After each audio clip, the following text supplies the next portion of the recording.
Hallo, in diesem Video zeigen wir Ihnen, wie Sie eine Liste erstellen, aus der hervorgeht, welche Kehrtouren noch fällig sind und in welchen Liegenschaften diese noch ausstehen. Um sich die Kehrreste des aktuellen Jahres anzeigen zu lassen, wählen Sie bitte den Menüpunkt Kehren und dann Kehrreste.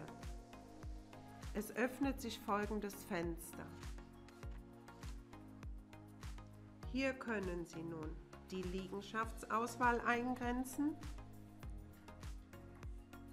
die entsprechende Kehrtour auswählen,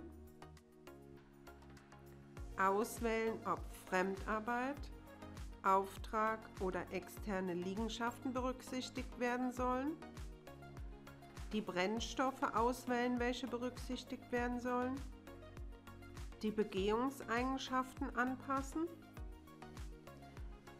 die Anzeige der offenen Touren auswählen,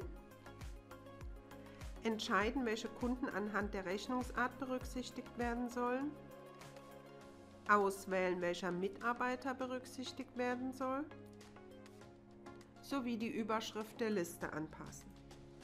Haben Sie alle Einstellungen angepasst, klicken Sie bitte unten rechts auf den Button Listen erstellen, um die Bearbeitung zu starten. Abonnieren Sie unseren Channel und verpassen Sie keine News mehr.